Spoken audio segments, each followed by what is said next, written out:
Sé lo que necesitas. Stephen King. Elizabeth levantó la mirada de su texto de sociología, sobresaltada, y vio a un joven de aspecto vulgar, vestido con una guerrera verde de campaña. Al principio le pareció vagamente familiar, como si lo hubiera visto antes. La sensación fue análoga a la del déjà vu. Después se extinguió. Era aproximadamente de su misma estatura, flaco y convulsivo. Esa era la palabra. No se movía, pero parecía estar convulsionado debajo de la piel, justo donde ella no lo veía. Su cabello era negro y desaliñado. Usaba unas gruesas gafas con armazón de hueso que le agrandaban los ojos marrones oscuros. Los cristales parecían sucios. No estaba muy segura de no haberlo visto antes. «Dudo que lo sepas», respondió ella. «Necesitas un cucurucho doble de helado de fresa, ¿no es cierto?» Lo miró parpadeando, sinceramente azorada. En el fondo de su inconsciente había estado pensando en la posibilidad de descansar un rato para tomar un helado. Estudiaba para los exámenes finales en uno de los salones del tercer piso de la residencia de estudiantes, y todavía estaba muy retrasada. «¿No es cierto?», repitió él, y sonrió. La sonrisa transformó su rostro de algo paroxístico y casi feo en algo distinto, curiosamente atractivo. Se le ocurrió la palabra «lindo», y no le pareció la más adecuada para definir a un muchacho, pero eso era cuando sonreía. Le devolvió la sonrisa antes de poder evitarla. Era el momento menos oportuno para lidiar con un chalado que pretendía impresionarla. Aún tenía que abrirse paso a lo largo de 16 capítulos de introducción a la sociología. «No, gracias», dijo Elizabeth. «Vamos, si continúas a este ritmo lo único que conseguirás será una jaqueca. Hace 2 horas que estudias sin interrupción». «¿Cómo lo sabes?» «Te he estado observando», se apresuró a contestar, pero esta vez su sonrisa ingenua ya no la impresionó. Efectivamente, tenía jaqueca. «Pues puedes dejar de hacerlo», exclamó Elizabeth, con más vehemencia de la deseada. «No me gusta que la gente me mire». «Lo siento». Se apiadó un poco de él, como a veces se apiadaba de los perros vagabundos. Parecía flotar en su guerrera verde de campaña y, sí, sus calcetines eran de distintos colores, uno negro, otro marrón. Estuvo a punto de sonreír otra vez, pero se contuvo. «Se acercan los exámenes finales», dijo Elizabeth con tono afable. «Sí», asintió él. «De acuerdo». Lo siguió un momento con la mirada pensativamente. Después bajó la vista hacia el libro, pero perduró la imagen del encuentro, un cucurucho doble de fresa. Cuando volvió a la residencia eran las 11:15 de la noche, y Alice estaba estirada sobre la cama, escuchando a Neil Diamond y leyendo Historia de O. «No sabía que esta era una de las lecturas del curso», comentó Elizabeth. Alice se incorporó. «Estoy ensanchando mis horizontes, cariño, desplegando mis alas intelectuales, elevando mi... ¿Liz? ¿Me has oído?» «No, disculpa, yo...» «Pareces hipnotizada, nena. Esta noche he conocido a un tipo raro, en verdad. Oh, debe de ser alguien especial si ha conseguido desconectar a la gran Rogan de sus amados libros de texto. Se llama Edward Jackson Hammer, Jr., nada menos. Bajo, esmirriado, da la impresión de que se lavó el pelo por última vez para el cumpleaños de Washington. Oh, y usa calcetines de distintos colores, uno negro, otro marrón. Pensé que preferías a los chicos de las sociedades de alumnos. No se trata de eso, Alice. Yo estaba estudiando en el tercer piso de la residencia de estudiantes, en el Trust de Cerebros, y me invitó a comer un cucurucho de helado en el Grinder. Le contesté que no y se fue medio abatido, pero cuando me metió en la cabeza la idea del helado, ya no pude pensar en otra cosa. Había decidido darme por vencida y tomarme un descanso cuando él reapareció, con un gran cucurucho chorreante de fresa en cada mano. «Estoy ansiosa por oír el desenlace», Elizabeth bufó. Bien. Sinceramente no pude decirle que no, de modo que se sentó junto a mí y resultó que había estudiado sociología con el profesor Branner el año pasado. ¿Es que nunca se agotarán los milagros, Dios bendito? Escucha, esto es realmente asombroso. Tú sabes cuánto me ha hecho sufrir este curso. Sí, hablas de él incluso en sueños. Tengo 78 de promedio. Necesito sumar 80 para conservar la beca, y eso significa que debo obtener por lo menos 84 puntos en el examen final. Bien, Ed Hammer dice que Branner repite prácticamente las mismas preguntas todos los años, y Ed es eidético. ¿Eso significa que tiene una memoria fotográfica? Sí, mira esto. Abrió el libro de sociología y extrajo 3 hojas arrancadas de una libreta y cubierta de escritura. Alice las cogió. Parece un cuestionario de alternativas múltiples. Lo es. Ed dice que el cuestionario que Branner empleó en el examen final del año pasado, palabra por palabra. No lo creo, respondió Alice categóricamente, pero abarca todo el programa. A pesar de ello, no lo creo. Le devolvió las hojas. Solo porque esté mamarracho. No es un mamarracho. No lo llames así. Muy bien. Este tipejo no te habrá inducido a aprender esto de memoria y olvidarte el resto, ¿verdad? No, claro que no, contestó Elizabeth, inquieta.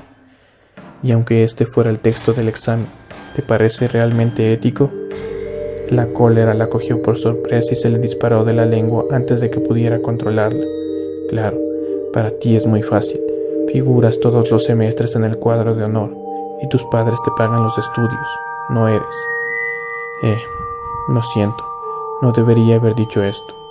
Alice se encogió de hombros y volvió a abrir Historia de O, con expresión cuidadosamente neutral. No. Tienes razón. No es nada de mi incumbencia. Pero ¿por qué no estudias también el contenido del libro, para estar más segura? Por supuesto que lo haré. Pero estudió sobre todo el cuestionario que le había suministrado Edward Jackson Hammer Jr. Cuando salió de la sala de conferencias después del examen, él aguardaba sentado en el vestíbulo, flotando dentro de su guerrera verde de campaña. Le sonrió tímidamente y se levantó. ¿Cómo te fue? Elizabeth le besó impulsivamente la mejilla. No recordaba haber experimentado antes semejante sensación bienaventurada de alivio. Creo que obtendré un sobresaliente. ¿De veras? Estupendo. ¿Quieres una hamburguesa? Me encantaría, respondió ella distraídamente. Aún pensaba en el examen. El cuestionario había sido el mismo que le había dado Ed casi al pie de la letra, y lo había contestado sin errores.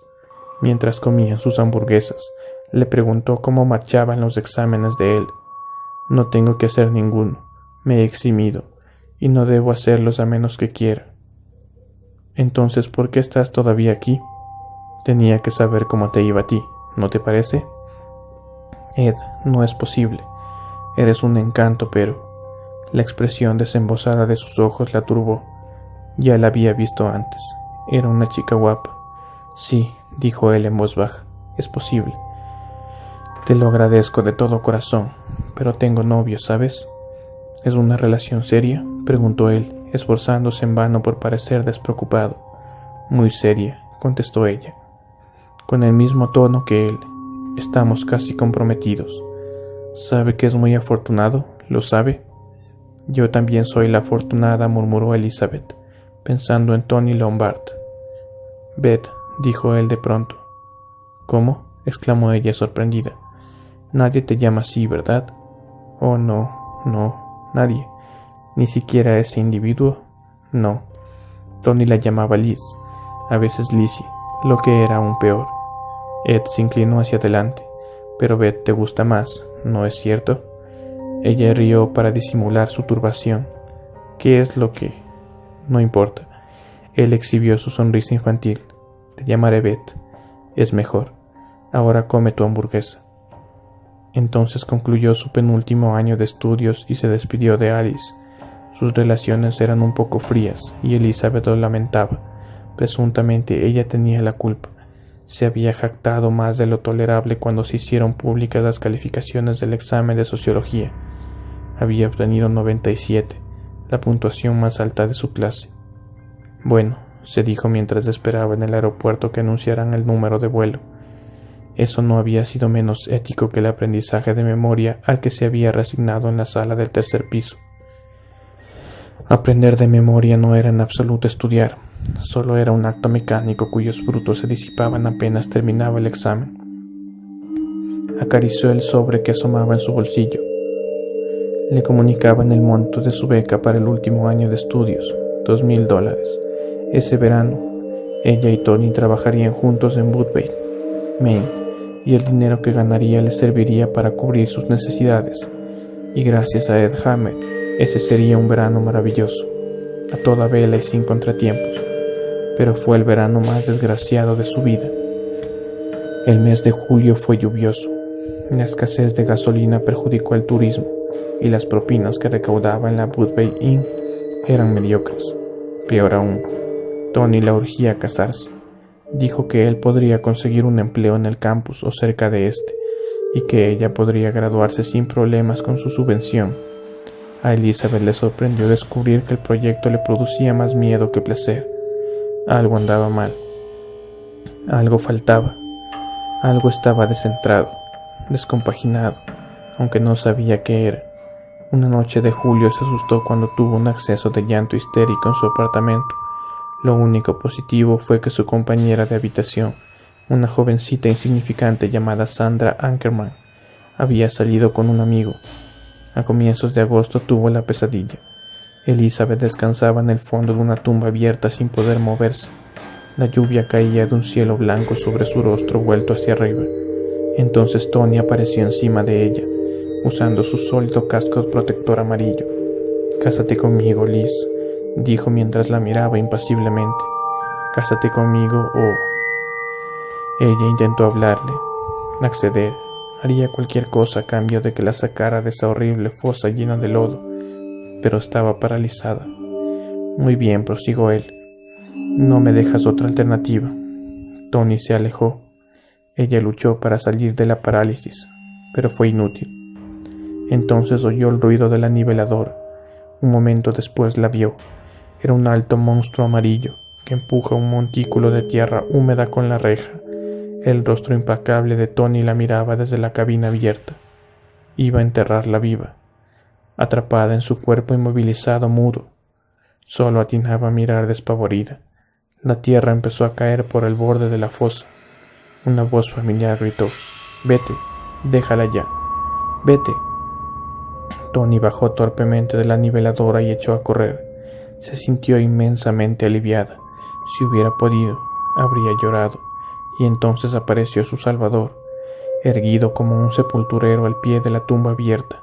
Era Ed Hammer, que flotaba dentro de su guerrera verde de campaña, con el pelo alborotado y la armazón de hueso de las gafas sostenida por el abultamiento de la punta de su nariz, hasta donde había resbalado. Le tendió la mano. «Levántate», dijo afablemente. «Sé lo que necesitas. Levántate, Beth». Y ella pudo levantarse. Dejó escapar un sollozo de alivio. Intentó darle las gracias y las palabras se le atropellaron, y Ed se limitó a sonreír plácidamente y a hacer ademanes de sentimiento con la cabeza. Ella le cogió la mano y bajó la vista para mirar dónde pisaba. Cuando volvió a levantarla, se encontró cogiendo la zarpa de un enorme lobo babeante con ojos rojos como fanales y fauces de gruesos dientes puntiagudos, listos para morder. Se despertó erguida en la cama, con el camisón empapado en sudor. Su cuerpo temblaba incontrolablemente, y ni siquiera después de darse una ducha tibia y beber un vaso de leche pudo soportar la oscuridad. Durmió con la luz encendida. Una semana más tarde Tony estaba muerto. Abrió la puerta con la bata puesta, esperando ver a Tony, pero era Danny Kilmer, uno de los compañeros de trabajo de Tony. Danny era un chico risueño, y ella y Tony habían salido con él y su amiga un par de veces, pero allí, en la puerta de su apartamento del segundo piso, Danny tenía un talante no solo serio, sino también enfermo. «Danny», exclamó ella. «¿Qué?» «Liz», respondió él. «Liz, debes juntar fuerzas. Haz...». «Dios mío», golpeó la jamba de la puerta con una mano sucia, de grandes nudillos, y Elizabeth vio que lloraba. ¿Se trata de Tony? ¿Algo? Tony ha muerto, dijo Danny. Estaba... pero le hablaba al aire. Elizabeth se había desmayado. La semana siguiente transcurrió en medio de una especie de sueño. La noticia penosamente breve que publicó el periódico y lo que Danny le contó frente a una cerveza en la Harbour Inn le permitieron recomponer la historia de lo que había sucedido. Estaban reparando las alcantarillas de desagüe de la carretera 16. Habían levantado una parte del pavimento y Tony desviaba el tráfico. Un muchacho que conducía un Fiat rojo bajó por la pendiente. Tony le hizo seña, pero el muchacho ni siquiera disminuyó la marcha. Tony se hallaba junto al volquete, sin espacio para retroceder. El conductor del Fiat salió con laceraciones en la cabeza y un brazo roto. Estaba histérico y al mismo tiempo absolutamente sereno. La policía descubrió varias perforaciones en los frenos, como si estos se hubieran recalentado y fundido. Sus antecedentes de conductor eran impecables. Sencillamente no había podido frenar.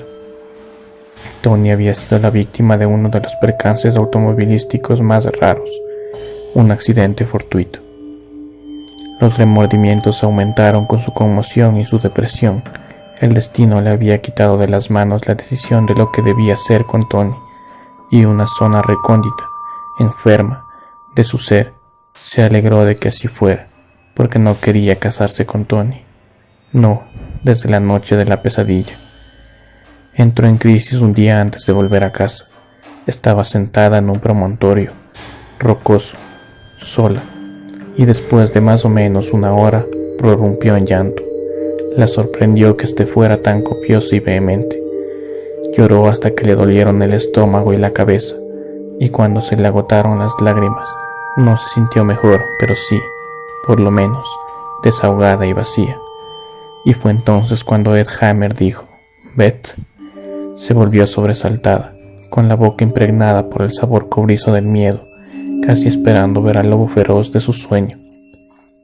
Pero era solo Ed Hammer, moreno y extrañamente indefenso, sin su guerrera de campaña y sus vaqueros.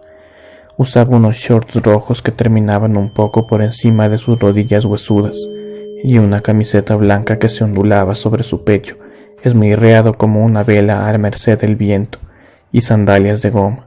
No sonreía, y el intenso reflejo del sol sobre sus gafas no permitía verle los ojos.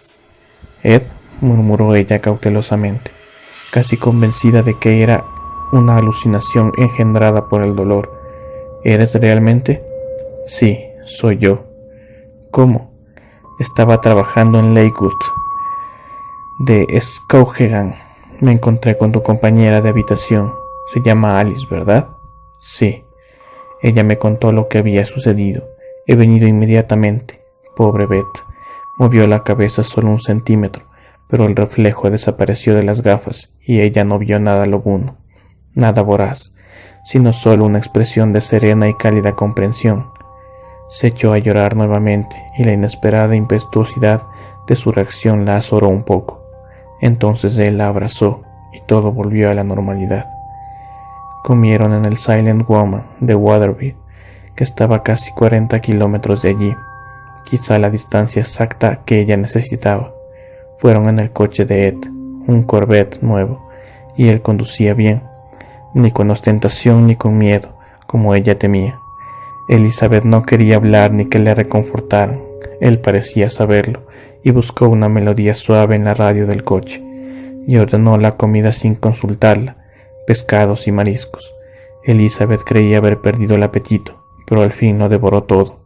Cuando levantó la vista del plato y lo vio vacío, lanzó una risa nerviosa. Ed fumaba un cigarrillo y la observaba. «La desconsolada damisela se ha atiborrado», murmuró ella. «Debes pensar que soy abominable». «No», respondió él, «has sufrido mucho y necesitas recuperar fuerzas. Es como estar enfermo, ¿verdad?» «Sí, precisamente». Él le cogió la mano, sobre la mesa, la apretó brevemente y después la soltó. «Pero ha llegado el momento de recuperarse, Beth». «¿De veras?» «Ha llegado realmente». «Sí». De modo que dime cuáles son tus planes. Mañana regresaré a casa.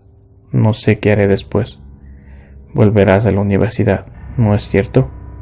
No lo sé. Después de esto parece tan trivial. Siento que se han perdido muchas de mis metas y toda la alegría. Eso volverá. Ahora es difícil admitirlo, pero es cierto.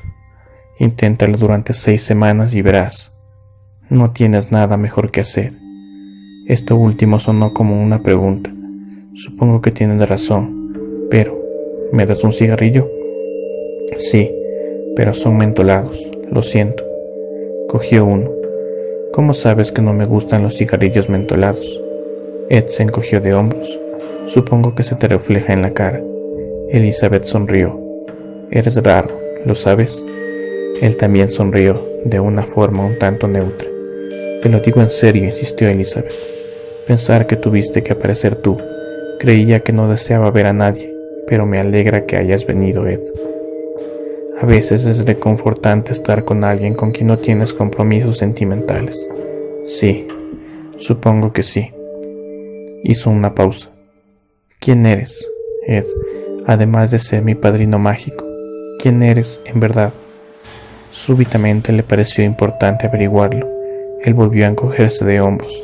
Nadie importante, solo uno de estos individuos de aspecto extravagante que se ven rondando por el campus con un montón de libros bajo el brazo.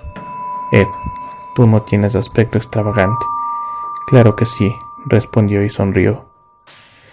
Nunca me libré totalmente del acné de la adolescencia. Ninguna sociedad estudiantil famosa intentó reclutarme. Nunca levanté olas en el torbellino de la vida social. Solo soy una rata de biblioteca con notas sobresalientes. Cuando las grandes corporaciones organizan entrevistas en el campus la próxima primavera, probablemente me enrolaré en una de ellas y Ed Hammer desaparecerá para siempre.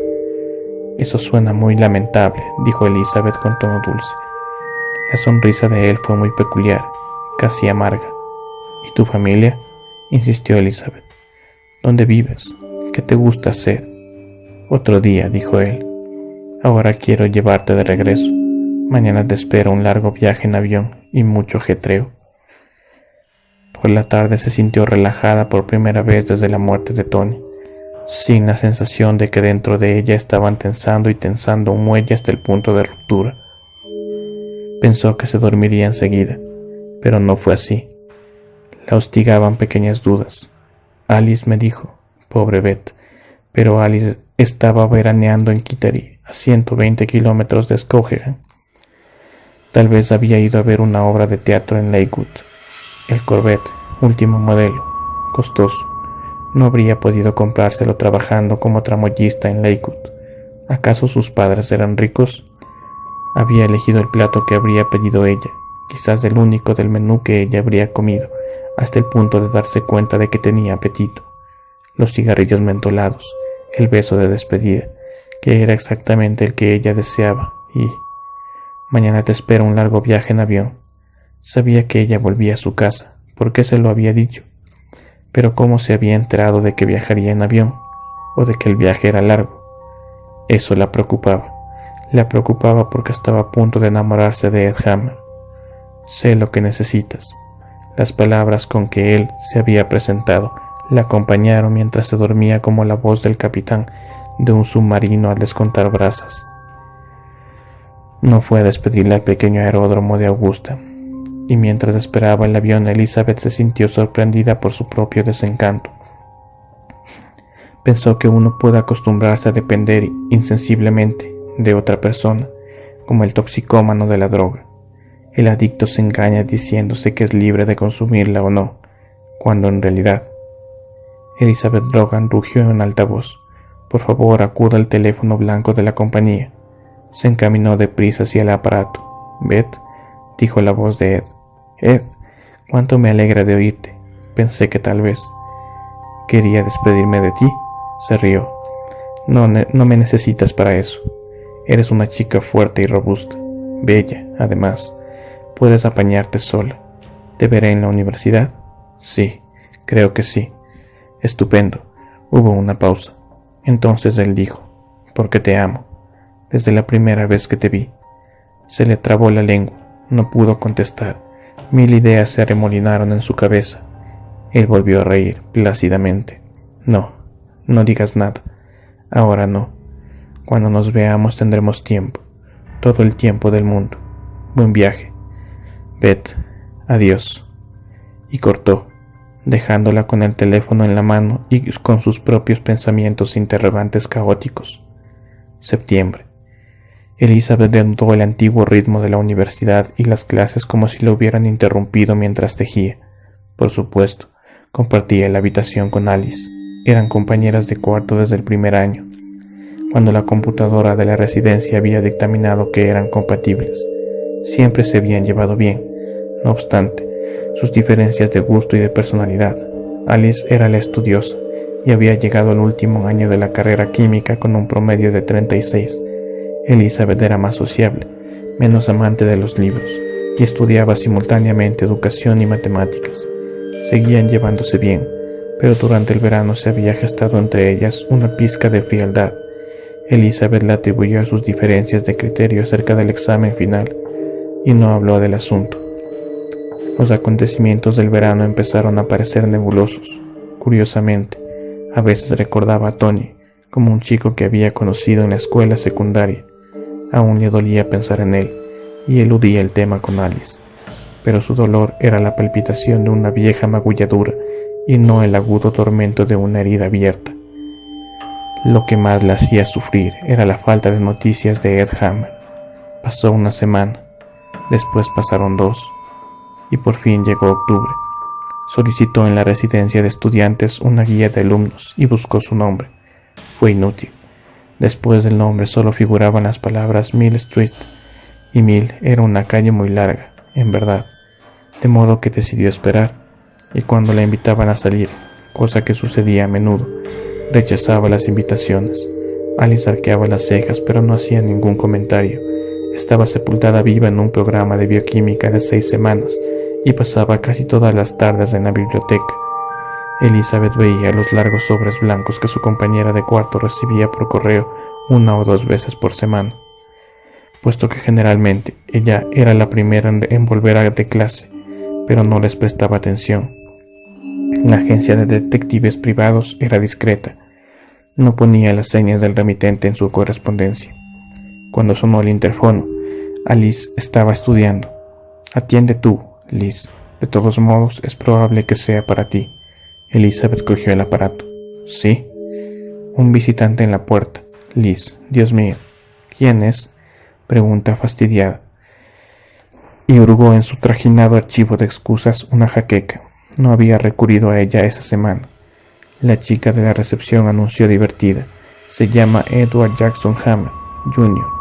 Nada menos», bajó la voz. «Usa calcetines de distintos colores». Elizabeth se llevó la mano al cuello de la bata. «Oh, Dios, dile que bajaré enseguida». «No, dile que tardaré 1 minuto». «No, 1 par de minutos. ¿De acuerdo?»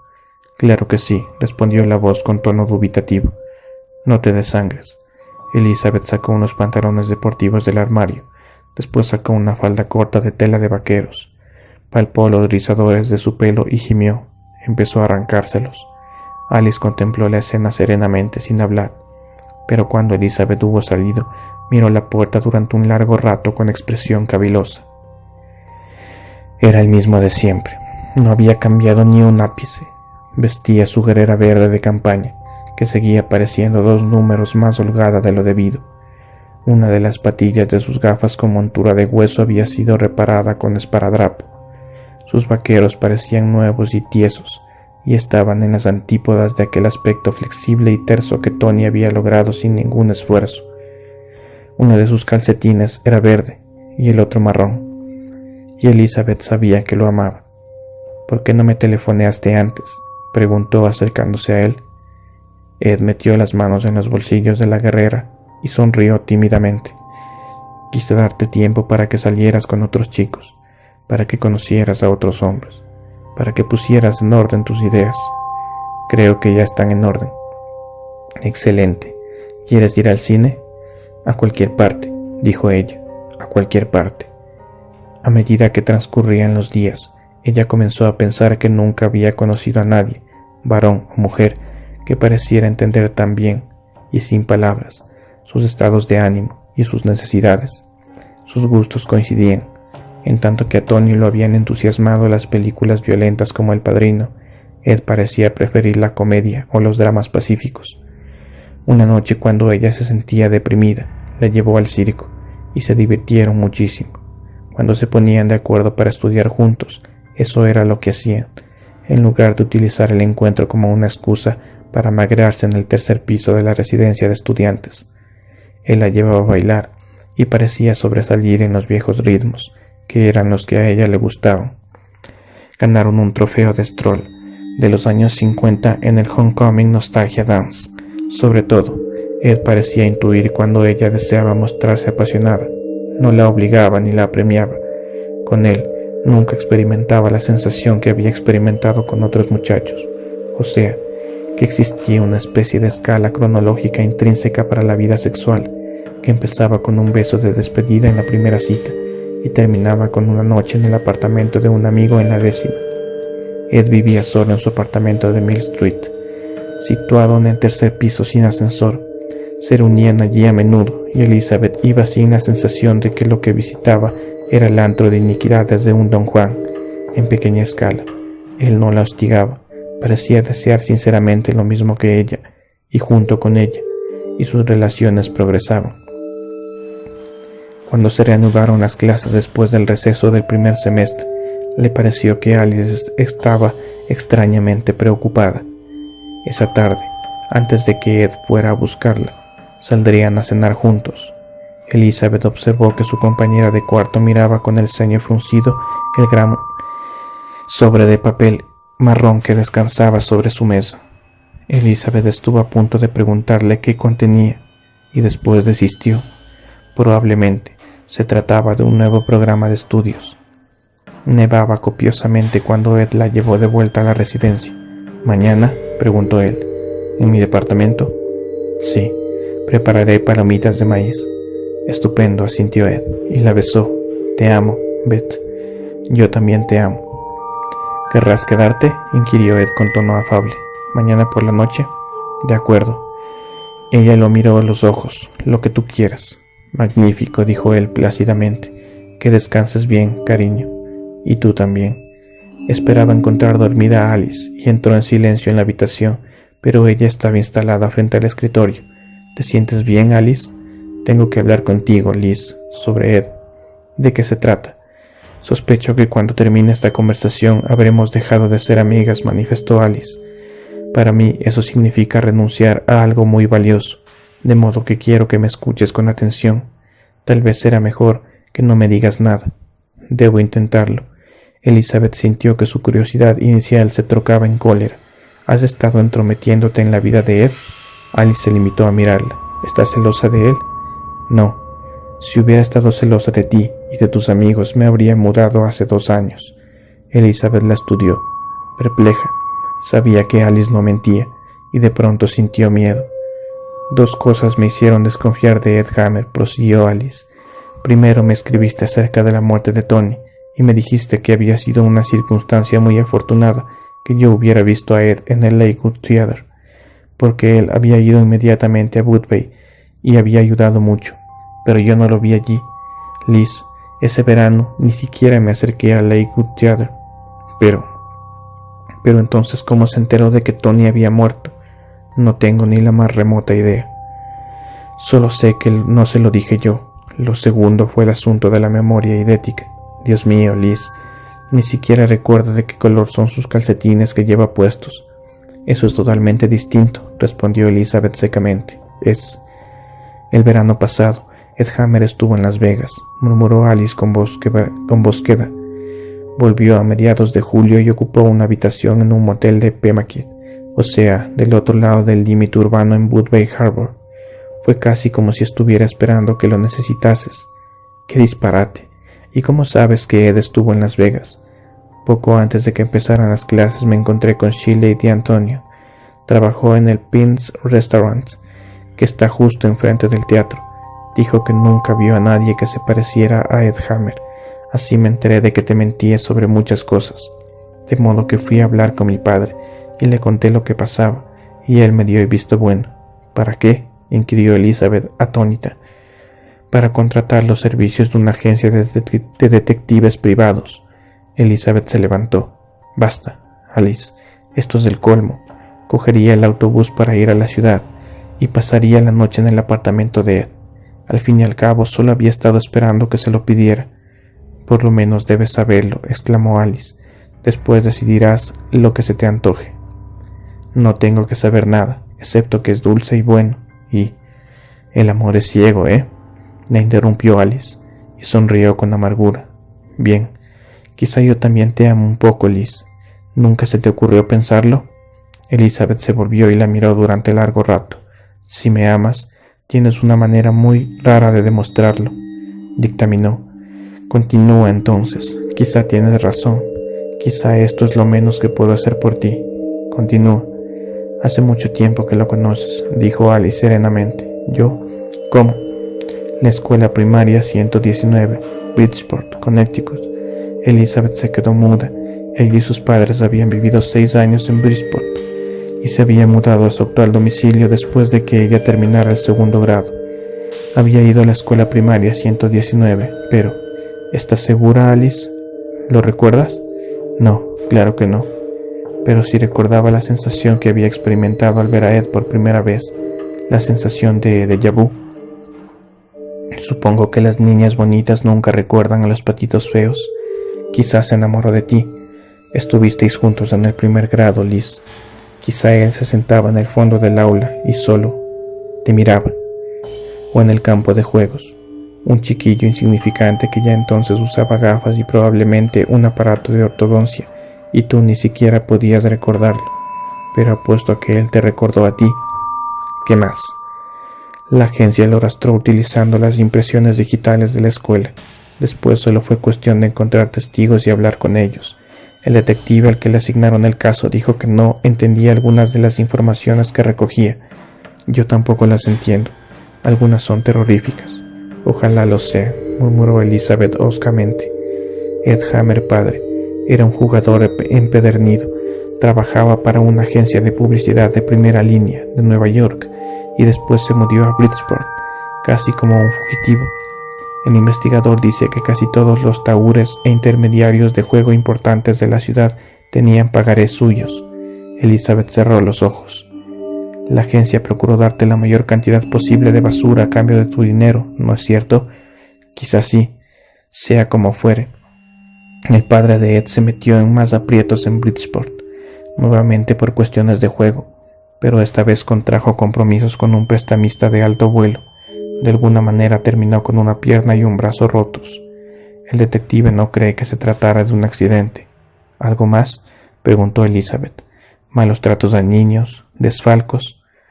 En 1961 consiguió trabajo en una agencia de publicidad de mala muerte, en Los Ángeles. Estaba demasiado cerca de Las Vegas. Pasaba sus fines de semana allí jugando mucho y perdiendo, hasta que empezó a llevar al pequeño Ed consigo y empezó a ganar. Estás inventando esta historia, no hay otra explicación. Alice dio unos golpecitos con el dedo sobre el informe que tenía frente a ella. Está todo aquí, Liz. Un tribunal no admitiría algunos de estos materiales como pruebas, pero el detective afirma que ninguna de las personas con las que habló tenía motivos para mentir. El padre de Ed decía que su hijo era su amuleto. Al principio nadie objetó la presencia del niño, aunque era ilegal que entrara en los casinos. Su padre era un pez gordo, pero entonces el padre empezó a circunscribirse la ruleta, jugando solo a pares e impares y a rojo y a negro. A fin de año, al niño se le había prohibido la entrada en todos los casinos de la comarca, y su padre cambió de juego. ¿Cómo dices? La bolsa. Cuando los James se mudaron a Los Ángeles a mediados de 1961, vivían en una ratonera de $90 por mes y el señor Hammer conducía un Chevrolet 52. A fines de 1962, 16 meses más tarde, él había renunciado a su empleo y vivían en su propia casa, en San José. El señor Hammer conducía un Thunderbird flamante y la señora Hammer tenía un Volkswagen. Mientras la ley prohíbe que un niño entre a los casinos de Nevada, pero nadie puede quitarle la página de cotización de bolsas. ¿Insinúas que él podía? Alice, ¿te has vuelto loca?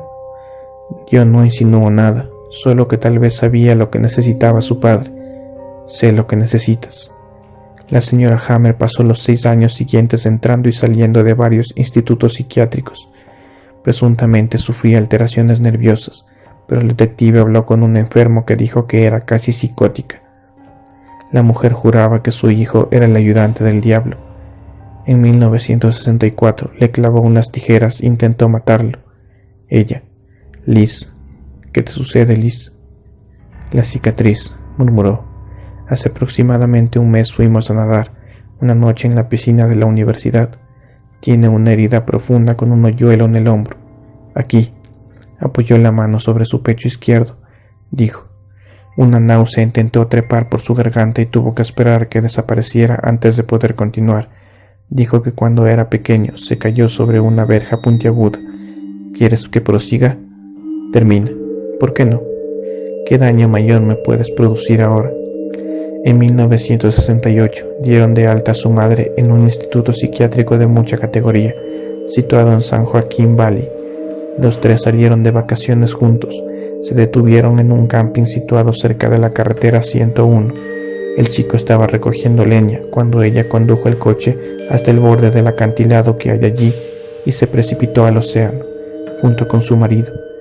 Tal vez fue un intento de arrollar a Ed. Entonces este ya tenía casi 18 años. Su padre le dejó $1 millón en acciones. Al año siguiente, Ed vino aquí y se inscribió en esta universidad. Punto final. ¿No hay más ropa sucia en el armario? ¿No te parece bastante, Liz? Elizabeth se levantó. Ahora comprendo por qué nunca quiere hablar de su familia, pero tú tuviste que hurgar en la herida, ¿no es cierto? Eres ciega, murmuró Alice. Elizabeth se estaba poniendo el abrigo. Supongo que ahora vas a reunirte con él. Exactamente, porque lo amas. Exactamente. Alice atravesó la habitación y la cogió por el brazo. Borra por un segundo de tu cara esa expresión hosca y petulante y piensa un poco. Ed Hammer es capaz de hacer cosas con las que los demás solo nos atrevemos a soñar. Logró que su padre acumulara capital en la ruleta y después lo enriqueció jugando la bolsa. Parece tener el don de ganar con su sola fuerza de voluntad. Quizás es un parapsicólogo de baja estofa. Quizá tiene poderes de precognición. No lo sé. Hay personas que parecen disfrutar de tales facultades. Liz, ¿nunca se te ha ocurrido pensar que tal vez te ha obligado a amarlo? Liz se volvió lentamente hacia ella. Es la primera vez en mi vida que oigo algo tan ridículo. ¿Te parece? Te dio aquel cuestionario de sociología tal como le dio a su padre el lado ganador del tapete de la ruleta. Nunca estuve inscrito en el curso de sociología. Lo sé porque lo he averiguado. Te ayudó, porque solo así podría conseguir que lo tomases en serio. Basta, aulló Liz. Se tapó los oídos con las manos. Conocía el cuestionario y supo que había muerto Tony. Y supo que volverías a casa en avión. Incluso supo cuál era el momento psicológico ideal para reaparecer en tu vida, en el pasado mes de octubre. Elizabeth se zafó de ella y abrió la puerta. Por favor, dijo Alice. Por favor, Liz, escucha. No sé cómo puede realizar estos portentos. No creo que él mismo lo sepa. Quizá no quiere hacerte daño, pero ya te lo ha hecho. Para obligarte a amarlo ha explorado todas sus necesidades, todos tus deseos secretos. Y eso no es amor, es una violación. Elizabeth dio un portazo y se lanzó escaleras abajo. Cogió el último autobús de la noche que iba a la ciudad. Nevaba más copiosamente que antes, y el autobús se zarandeaba como un escarabajo cojo entre los montículos que el viento había atravesado sobre la carretera. Elizabeth viajaba sentada atrás, en compañía de solo 6 o 7 pasajeros, y 1000 pensamientos bullían en su cabeza. Los cigarrillos mentolados, la bolsa.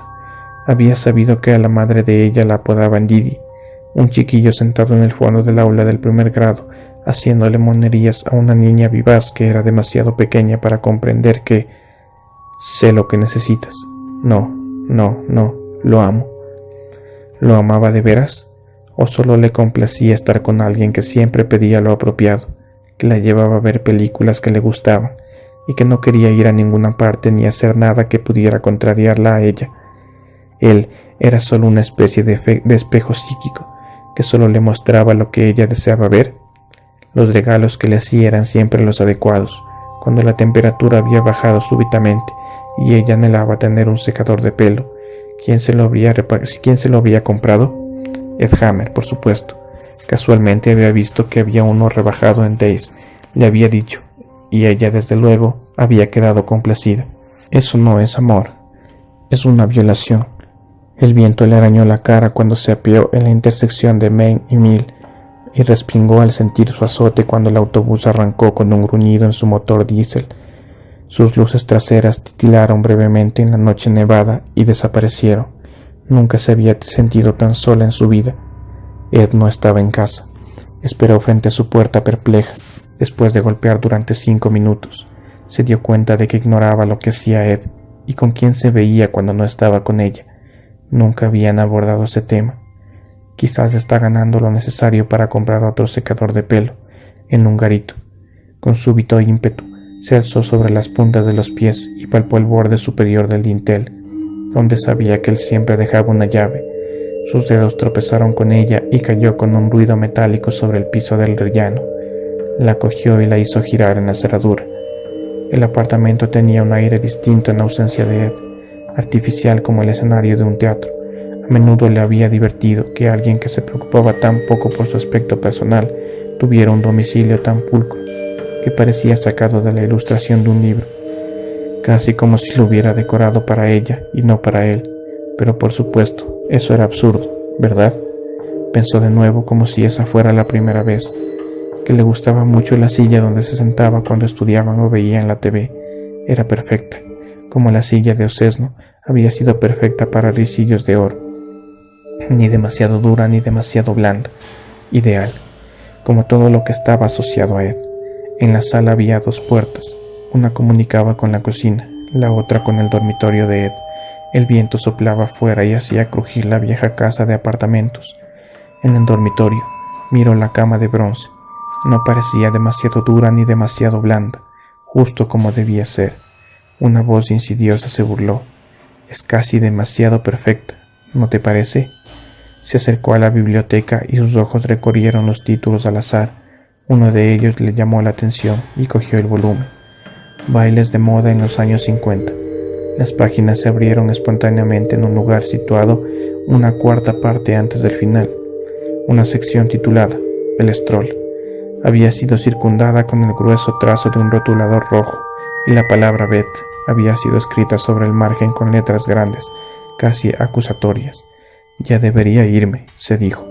Aún podría rescatar algo. Si él volviera ahora, nunca podría volver a mirarlo a la cara y Alice habría triunfado. Entonces sí que ella habría hecho una buena inversión al contratar la agencia de detectives. Pero no podía detenerse, y lo sabía. Había llegado a un punto sin retorno. Se acercó al armario e hizo girar el pomo de la puerta, pero no cedió, cerrado con llave. Por si acaso, volvió a alzarse sobre las puntas de los pies y palpó a lo largo del marco superior de la puerta, y sus dedos tocaron una llave.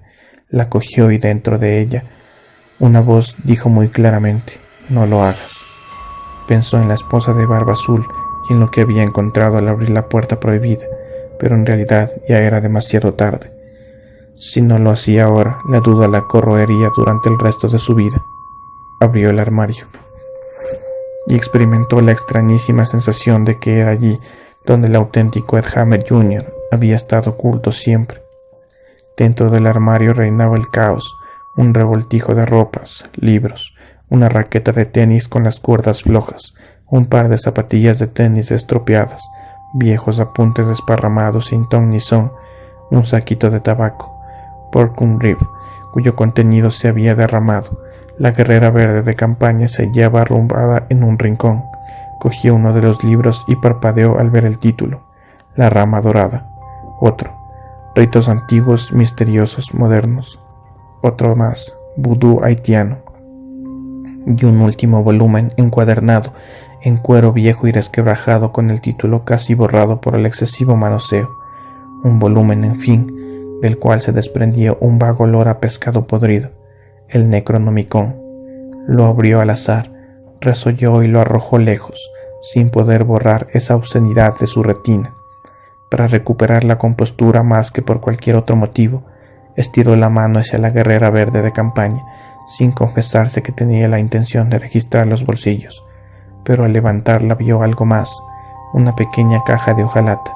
La alzó, con curiosidad, y la hizo girar entre las manos, oyendo que algo se zarandeaba en el interior.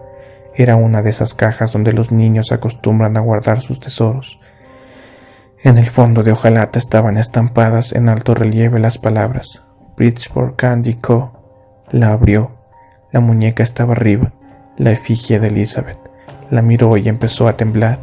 La muñeca estaba vestida con un jirón de nailón rojo, parte de un pañuelo de cabeza que había perdido hacía 2 o 3 meses, mientras estaba en el cine con Ed.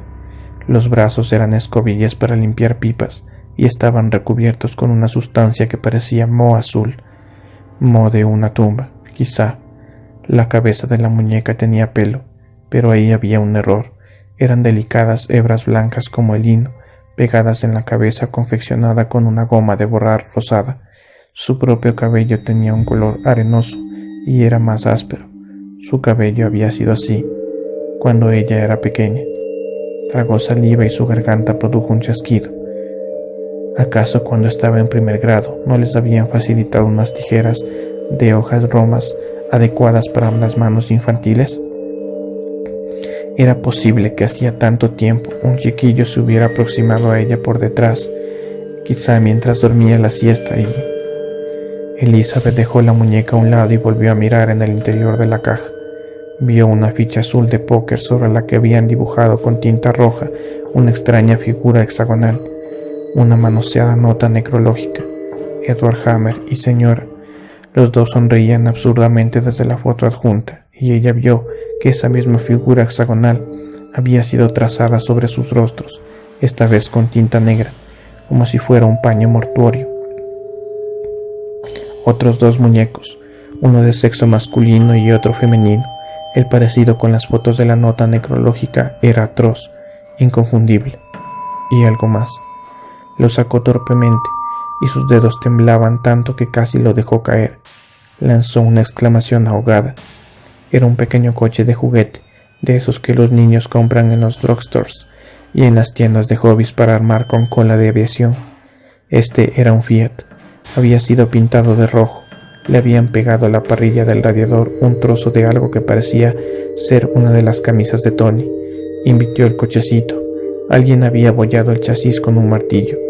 De modo que lo has encontrado, perra desagradecida. Elizabeth lanzó un alarido y dejó caer la caja y el cochecito. Los tesoros abyectos se desparramaron por el suelo. Él estaba en la puerta, mirándolo. Elizabeth nunca había visto semejante expresión de odio en un rostro humano. «Tú mataste a Tony», dijo ella. Ed sonrió aviesamente. «¿Crees que podrías demostrarlo?» «No importa», respondió ella, sorprendida por la firmeza de su voz. «Yo lo sé, y no quiero volver a verte. Y si le haces algo a alguien, lo sabré, y te lo haré pagar de alguna manera». Las facciones de Ed se convulsionaron. «Así es como me lo agradeces.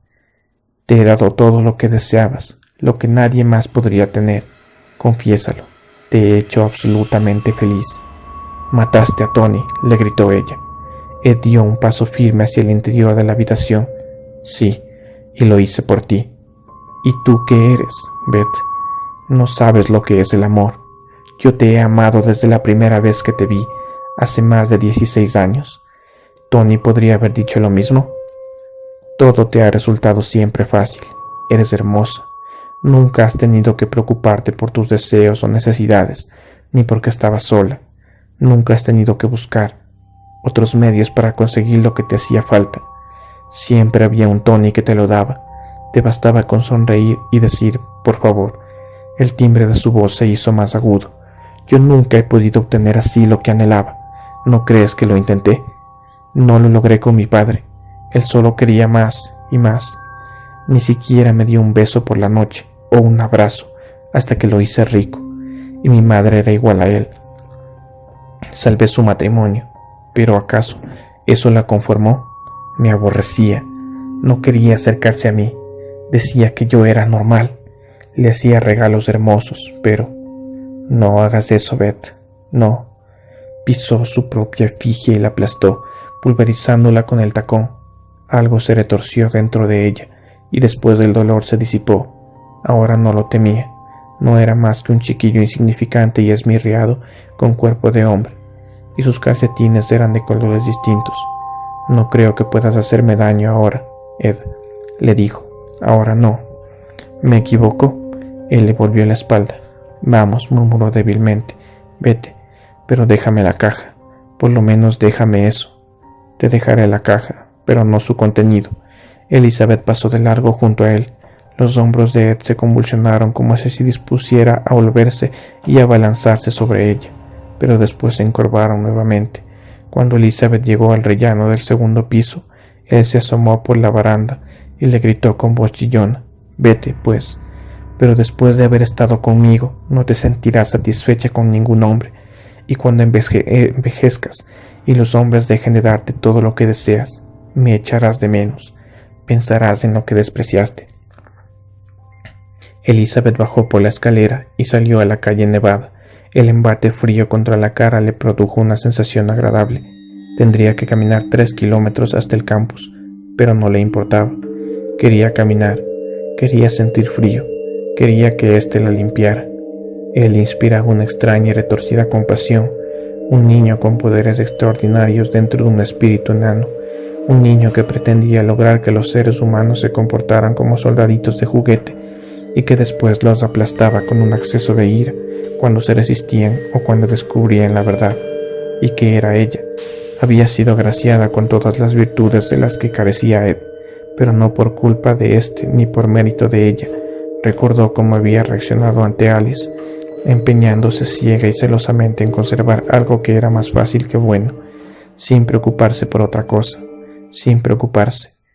Cuando envejezca y los hombres dejen de darte todo lo que deseas, me echarás de menos. Sé lo que necesitas. Pero ¿era ella tan pequeña que necesitaba realmente tan poco? Por favor, Dios mío, que no sea así. Se detuvo en el puente que separaba el campus de la ciudad y arrojó por encima del parapeto los amuletos mágicos de Ed Hammer, uno por uno. El último fue el Fiat de juguete, que dio una serie de volteretas entre las ráfagas de nieve hasta perderse de vista. Después siguió caminando.